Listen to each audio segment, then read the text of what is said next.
Fine. Then read the next topic. Who has a turn today? Wait, sorry, I had a question. Yes. Okay, so we were talking about how in like the true form nothing is good nor bad.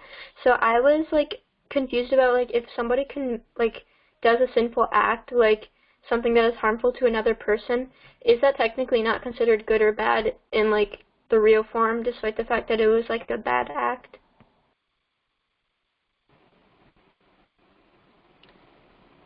See, about this, Bhagwan has created all the beings from his own form, and along with that, for us, for individual beings, Bhagwan has created the scriptures also, in which we are explained what is to be done and what is not to be done.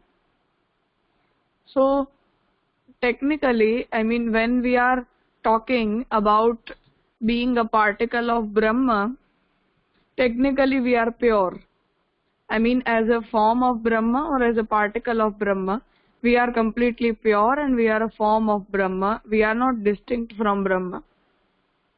But when Bhagavan has created us and when Bhagavan has provided us the way of living in the scriptures, he is explaining us that how we are supposed to live, what are our duties, then as per those scriptures, whatever we do beyond the limit of the orders given to us, then it is not considered good.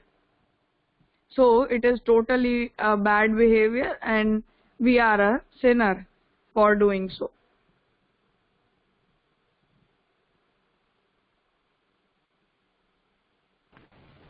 Okay, that makes more sense. Thank you, Raja. But if we consider Brahmavad, it means as per the principle, as per the philosophical stand, when we are created out of Brahma and we are a particle of Brahma, not distinct from him, a mere part of him, then as per that thought, even I am Brahma and even the third person in front of whom I am standing, even he is Brahma, and by whichever means I have committed a bad deed, even that is a Brahma. So on that ground, everything is Brahma, and therefore Brahma is doing and Brahma is seeing and Brahma is punishing, Brahma is being punished. So as per that thought, we are not distinct from Brahma, and therefore I cannot say that I am bearing everything and Bhagavan is punishing me, because he is in my form. Who am I? Am I different from him to complain this?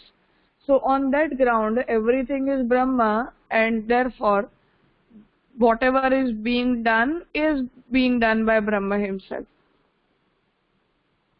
But as Bhagavan has provided us the guide for good and bad behavior, for good and bad deeds, therefore we are not supposed to consider the ground of Brahmavad, but consider the ground of being a particle of Brahma.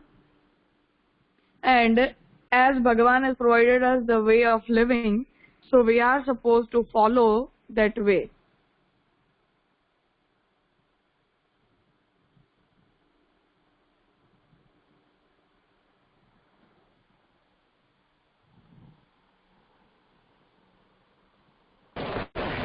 Okay, it is clear now. Fine.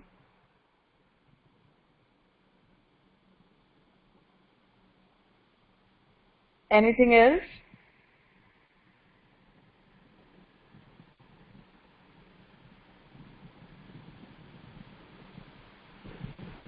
Fine. Continue with the next topic.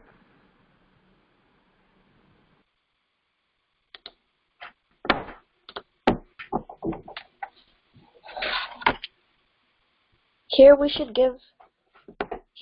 give attention to one thing. Maya created Vishyata, the Mayic subjects in the intellect of a being.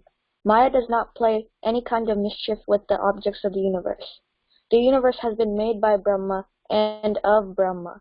Hence, only our experience of the subjects may be unrealistic. The attributes of Maya make influence only upon the intellect, not upon the objects. As these attributes of Mayic objects are created only in our Mayic mind, therefore they don't have any effect on the actual objects of the universe, and nor their attributes changes because of the Maya. As these attributes of Mayic objects do not enter into the real objects of the universe created by Brahma, universe does not become unreal, because of Maya as proposed by Sri Shankaracharya. Hence, the point of claiming the universe as Mayic and unreal is falsified according to Sri Mahaprabhuji.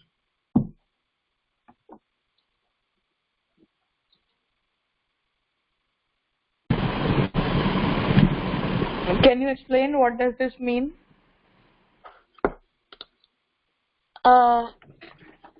In this paragraph, it is shown that because of Maya, our mind becomes diluted and contaminated.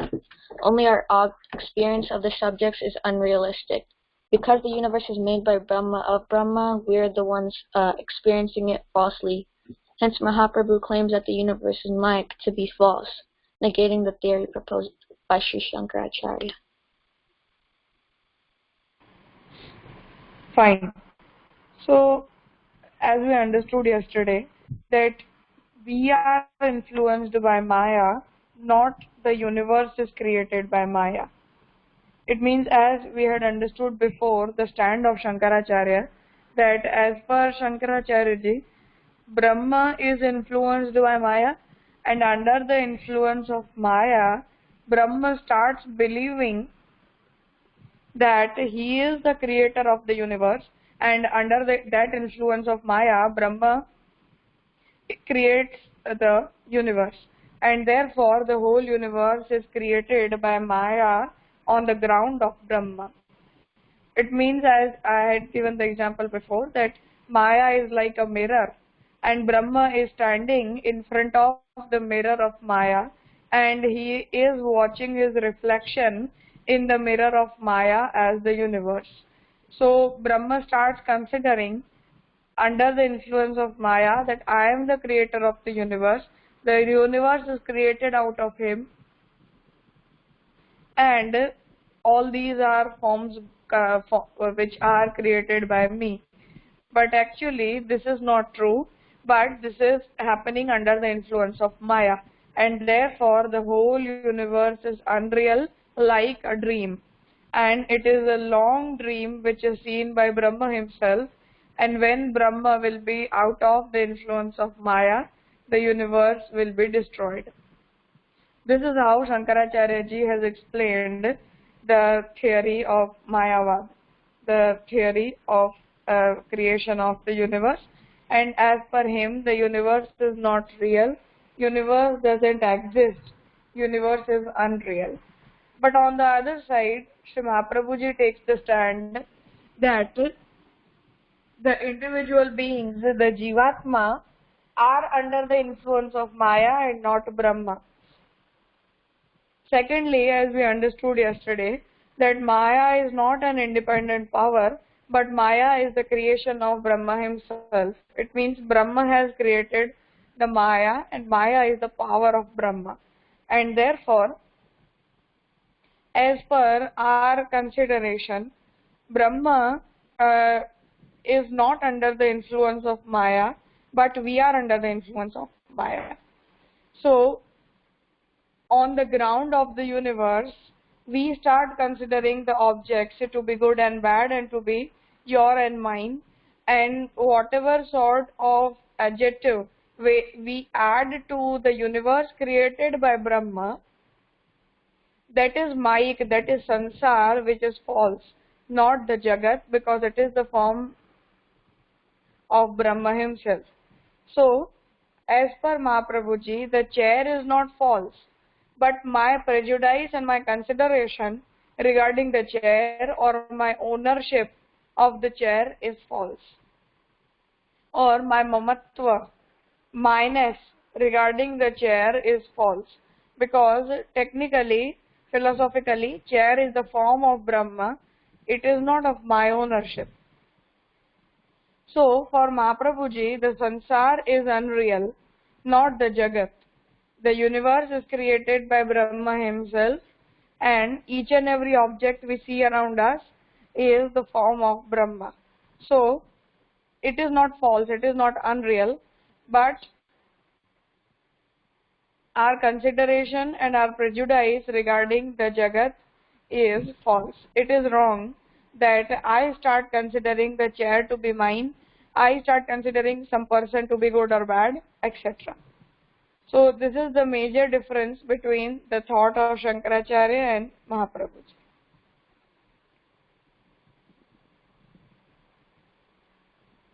Okay.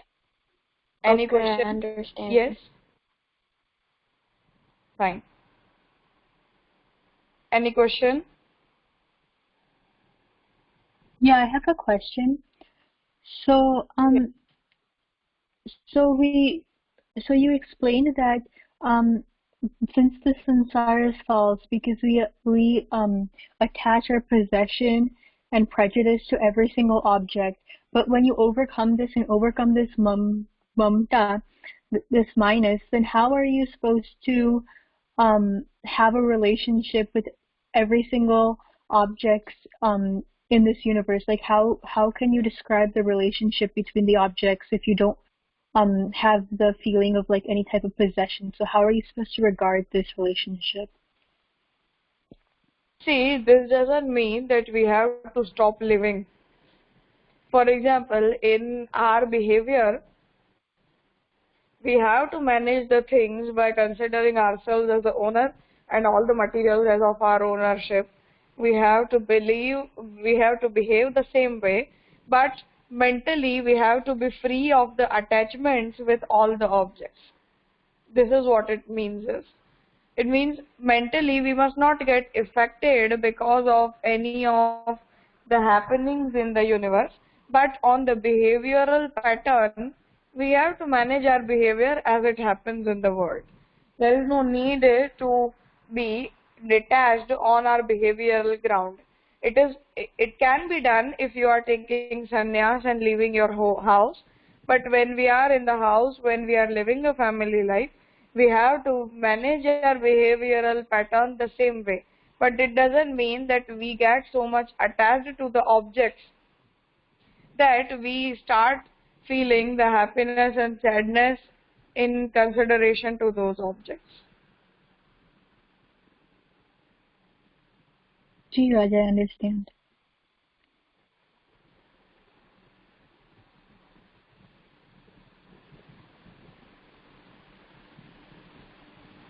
Anyone else? Any question?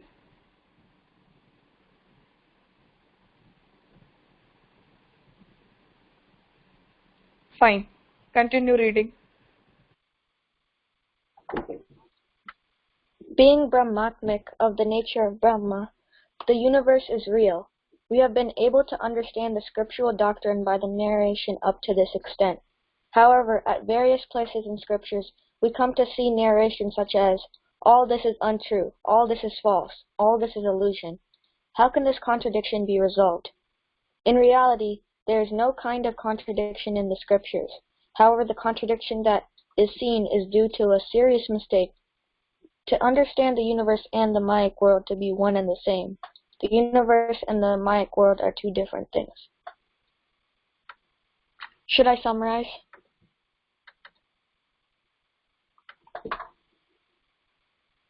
Yes.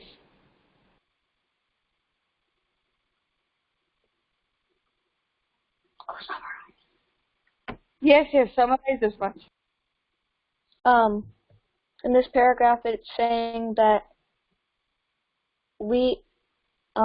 because we think that in the scriptures many times it is said that all this is untrue, all this is false, all this is illusion, we question it. So we have to understand that the universe and the Mayic world are two different things. Should I continue? Wait. So, as we understood before, that Mahaprabhuji has a different opinion from what Shankaracharya ji has to explain. So, as per Shankaracharya ji, the universe is not real, the universe is Mayic. But for Mahaprabhuji, The universe is real as it is the form of Brahma. This is the topic which we have to understand. What is the difference between the reality and what Shankaracharya ji has to describe as the Mike one. So, being Brahmatmak, as we understood before, that the whole universe is the form of Brahma and created by Brahma. So, it is the nature of Brahma and therefore the universe is real. But sometimes when we go through the Shastra, when we go through Bhagavad or Gita and all the scriptures, sometimes it is narrated that everything is false, everything is unreal, there is nothing to be considered as real, there is nothing in the universe, and everything is just false, etc. So these are the things which we go through sometimes in the Bhagavad and Gita and all the scriptures we have. So we consider and we don't understand that what does this mean. So how to resolve the contradiction, that is the universe real or is the universe unreal? Whatever we are able to see, is it is real or is it is a illusion? So this is the contradiction we go through sometimes. So in reality, there is no such sort of contradiction in the scriptures, but whatever contradiction is being explained or which is seen is due to the serious mistake to understand the universe and the Mike Sansar to be one and the same. But technically the universe and the Sansar are two different things, they are not one. As we understood before that even Shankaracharya ji is misunderstanding the universe and Sansar to be one. But according to Sri Mahaprabhu ji, universe and Sansar are not one, they are two different things. So when we go through the scriptures, in scriptures always the terms are not used quite distinguishedly. It means it is quite possible that sometimes the word Sansar is used for Jagat and the word Jagat is used for Sansar. And therefore we get confused with these terms and are not able to understand that why scripture is considering the universe to be unreal or illusionary. But there the term Jagat is not meant for the form of Brahma, but it means the Sansar, the Mike world which we have created mentally. So we have to be clear about the temperament of the scriptures. And we have to understand these very differently, that according to Sri Mahaprabhu ji, Jagat is real and is the form of Brahma. Sansar is illusion and unreal as it is created by us, created under our prejudices and influences of Maya.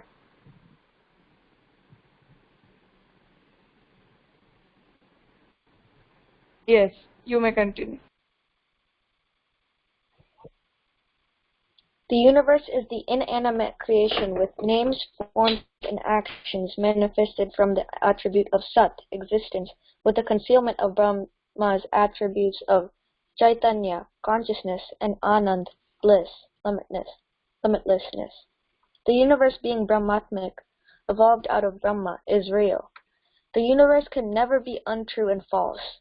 The beings in the universe come under the influence of Maya and make their I-ness and my-ness of their own, which is different from Brahmatmic universe.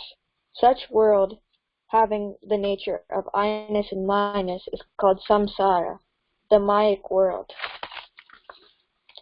The reason since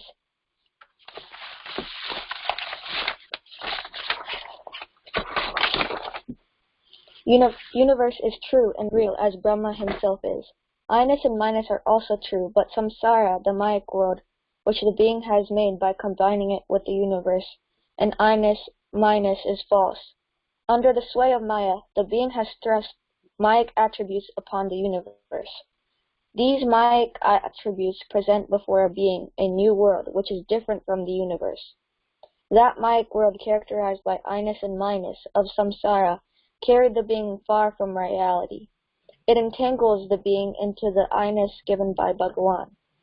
The being can perform the service and devotion of Bhagavan with devout sentiment of Brahmic I-ness such as I am the particle and servant of Brahma. Bhagavan has given the gift of Mamta minus to a being. With this gift of Mamta minus, he may have devout sentiment of Brahmic minus, such as Bhagavan is my own Lord, and Bhagavan is the only object of my worship, and this is my resort, and is my resort.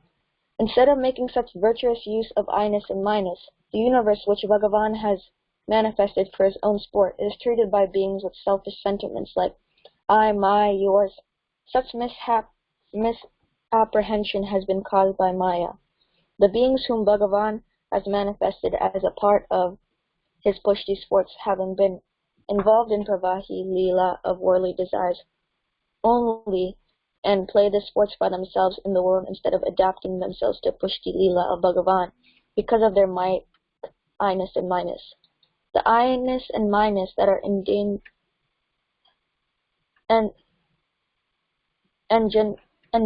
under the influence of Maya bring unhappiness to the beings through misuse.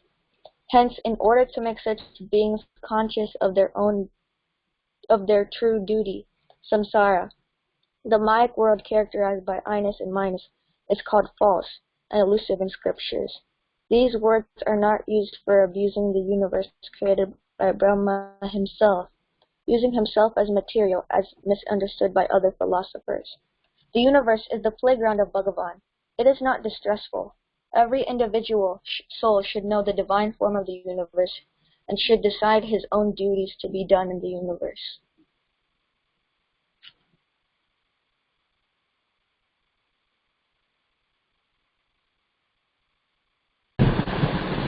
Summarize this topic. In this paragraph, it explains that the universe and the Mayic world are two different things. The Mayic world is samsara, while the universe is true, as Brahma is himself. The Mayic world entangles the being in I-ness and minus so much that the being forgets Sri Krishna. Thus the paragraph concludes explaining that the universe is not Mayic, as many philosophers mistake, but the Mayic world.